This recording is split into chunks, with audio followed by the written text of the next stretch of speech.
Hello दोस्तों, मैं श्रेष्ठा तिवारी आज आप सबके बीच उपस्थित हूँ अपनी कथा कुंजी परिवार की और बेटियां परिवार की सदस्य संगीता त्रिपाठी जी की कहानी के साथ, जिसका शीर्षक है अपाहिज कौन।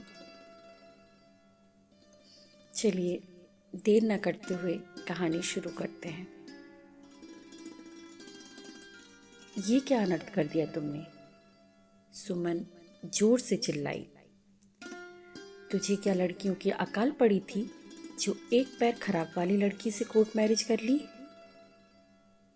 नहीं माँ, मैंने कोई अनर्थ नहीं किया। एक दिन आप भी महसूस करोगी, सोहम ने सुमन को समझाते हुए कहा। मेरे बेटे को फंसाकर तुम्हें चैन मिल गया, मैं तुम्हारी चाल कामयाब नहीं होने दूंगी। सुमन ने श्रुति से कहा, जिसका एक पैर पोलियो से खराब था। श्रुति मुंह छिपाकर सिसक पड़ी। सोहम को कितना समझाया, तुम्हारी मां नहीं मानेंगी, पर सोहम अपनी जिद पर अड़ा था। श्रुति सोहम के साथ बैंक में काम करती थी। भगवान ने उसका एक पैर जरूर खराब दिया, पर रूप भरपूर दिया। रूप ही नहीं, दिल भी सोने का दिया। सोहम श्रुति के व्यक्तित्व से बहुत प्रभावित था। सोहम ही क्यों, बैंक के सभी कर्मचारियों में श्रुति लोकप्रिय थी। उसका व्यवहार ही इतना अच्छा था कि पराये को भी अपना बना लेता था। सोहम जब भी श्रुति को देखता उसका मन भर जाता। सर्वगुण होकर भी शादी के बाजार में उसकी कीमत कम थी। पैर जो खराब था। दिमाग के अपाहिज लोगों को दिल की सुंदरता नहीं दिखती थी। बैंक का वार्षिक समारोह था। श्रुति ने मंच संचालन तो बेहतरीन किया ही, साथ ही उसके सुनाए गीत ने हाल में तालियों की गूंज को 1 मिनट के लिए विराम नहीं लेने दिया। वंस मोर का आग्रह खत्म ही नहीं हो रहा था। सोहम श्रुति के इस गुण से वाकिफ नहीं था। आज उसे लगा उसका दिल तो श्रुति ने पहले ही चुरा लिया था, पर आज जीवन संगनी बनाने का इरादा भी दृढ़ कर दिया था। एक दिन मौका देख सोहम ने श्रुति से अपने प्रेम का इजहार कर ही दिया। तुम होश में हो सोहम? कहाँ तुम हैंडसम और ब्रिलियंट नौजवान, और कहाँ मैं अपाहिज? तुम्हें बहुत लड़कियां मिल जाएंगी। श्रुति, मैं गंभीर हूँ और बहुत सोच समझ कर प्रपोज कर रहा हूँ, सोहम ने थोड़ा गंभीर होते हुए कहा। पहले श्रुति नहीं मानी, पर सबके समझाने पर हामी भर दी। सोहम ने जब अपनी माँ सुमन को बताया तो सुमन भड़क गई। पिता ने तो कुछ नहीं कहा, क्योंकि वो श्रुति से मिल चुके थे। बेटी की पसंद पर उन्हें गर्व था। उसे कोई और नहीं मिला जो मेरे बेटे को फंसा ली, सुमन बार बार यही कहती। माँ, आप तो समाज सुधारक हो, अपनी महिला मंडली में इतना भाषण देती हो, क्या ये सब दिखावा है? बाहर बोलने की बात अलग है, घर की बात अलग है, सुमन ने सोहम को डांटते हुए कहा। आज सोहम ने मां के नहीं मानने पर कोर्ट मैरिज कर ली, श्रुति को घर ले आया। तब से सुमन चिल्ला रही थी। बेटी की शादी के लिए देखे अनगिनत स्वप्न चकनाचूर हो गए थे। हालांकि रमन जी ने सोहम का साथ दिया था, पिता के सपोर्ट ने सोहम को और हिम्मत दे दी।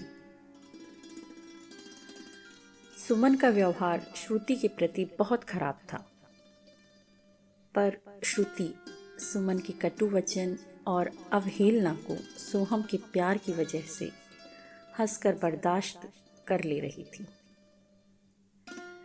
सोहम सच में श्रुति को बहुत प्यार करता था। धीरे धीरे समय बीत रहा था। सुमन को जब मौका मिलता श्रुति को प्रताड़ित करने से बाज नहीं आती। एक दिन श्रुति की तबीयत कुछ ठीक नहीं थी। वो छुट्टी लेकर घर पर थी। तभी उसे जोर से किसी के गिरने की आवाज आई। श्रुति भागी, देखा ससुर जी सोफे से नीचे गिरे हुए थे। सुमन जी उनको उठाने की कोशिश कर रही थी।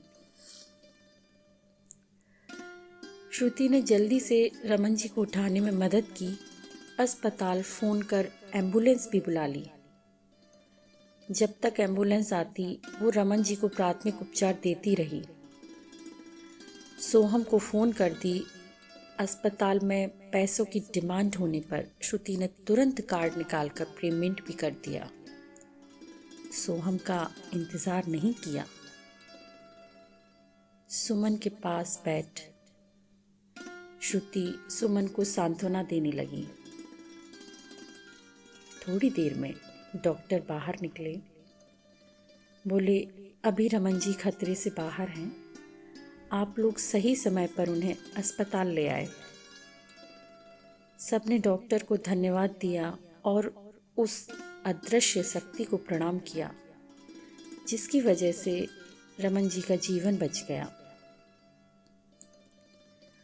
सुमन श्रुति को दौड़ भाग करते देख रही थी। एक पैर छोटा होने से भी उसकी गति में कोई कमी नहीं थी। जिस तत्परता से उसने सारे अरेंजमेंट किए वो काबिले तारीफ था। सुमन जी ग्लानि से भर उठी। जिस लड़की को उन्होंने कभी बहू नहीं माना, आज उसने बेटी की तरह देखभाल की। कुछ समय बाद रमन जी घर आ गए। श्रुति ने बैंक से छुट्टी ले ली और जी जान से रमन जी की सेवा की। रमन जी स्वस्थ हो गए। एक दिन रमन जी ने सुमन को बोला, तुम श्रुति की इतनी अवहेलना करती हो, पर श्रुति ने कभी तुमसे शिकायत नहीं की।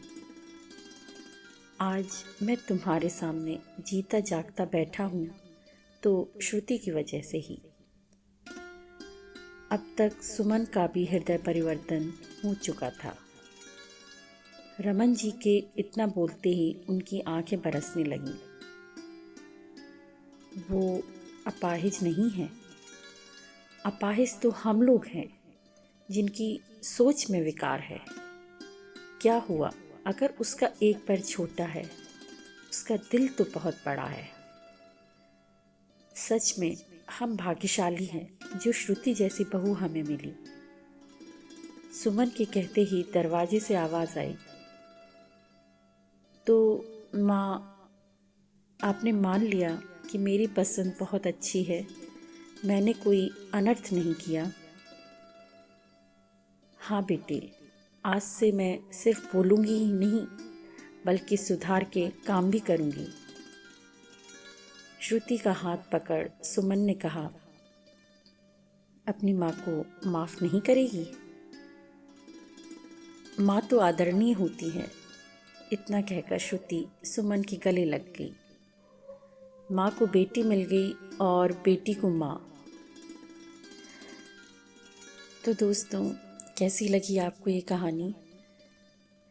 अपनी प्रतिक्रिया ज़रूर दें और ये भी बताएं, क्या किसी का शारीरिक विकार इतना बड़ा हो जाता है कि उसके बाकी गुण छिप जाते हैं? क्या शारीरिक विकार वाले लोग ही अपाहिज हैं? सुमन जैसी सोच वाले लोग अपाहिज नहीं हैं? क्या आप बता सकते हैं अपाहिज कौन है? वो जो शारीरिक विकार से ग्रस्त है या जिसकी सोच में विकार है? आपकी प्रतिक्रिया का लेखिका और मुझे दोनों को इंतज़ार रहेगा। धन्यवाद।